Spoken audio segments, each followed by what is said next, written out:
Hi friends, வணக்கம். Section 49P அப்படின்னா என்னங்கிறத நம்ம தமிழ் ஆக்ட்ரஸ் சொல்லிட்டு இருக்கும். பார்க்கலாமா? அதாவது செக்ஷன் 49Pனா இந்தியன் எலெக்ஷன் தான்.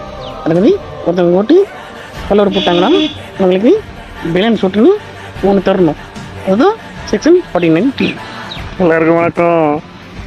செக்ஷன் 49Pனா என்ன தெரியுமா?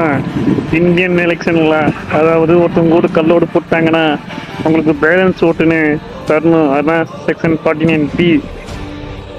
வணக்கங்க. செக்ஷன் 49P என்ன தெரியுமா?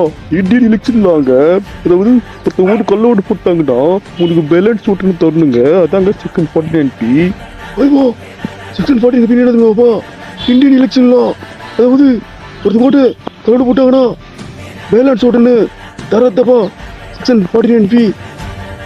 எல்லாரும் வணக்கம். செக்ஷன் 49P என்ன தெரியுமா? இந்தியன் எலெக்ஷன்ல, அதாவது ஒருத்தவங்க ஓட்டு கல்லோடு போட்டாங்கன்னா அவங்களுக்கு பேலன்ஸ் ஓட்டுன்னு ஒன்று தரணும். அதுதான் செக்ஷன் 49P. அது கோவை பார்த்து ரொம்ப ஆச்சு. அதாவது செக்ஷன் 49P தெரியுமா? எலெக்ஷன்ல அதாவது ஒருத்தவங்க ஓட்ட கல்ல ஓட்டு போட்டாங்கன்னா அவங்களுக்கு பேலன்ஸ் ஓட்டு தரணும். அதுதான் செக்ஷன் 49P. வணக்கம் மக்களே. செக்ஷன் 49Pனா என்ன தெரியுமா? இந்தியன் எலெக்ஷன்ல, அதாவது ஒருத்தவங்க ஓட்ட கல்ல ஓட்டு போட்டாங்கன்னா அவங்களுக்கு பேலன்ஸ் ஓட்டுன்னு ஒன்று தரணும். அதுக்கு பேர் செக்ஷன் தான் 49P. செக்ஷன் 49P என்ன தெரியுமா?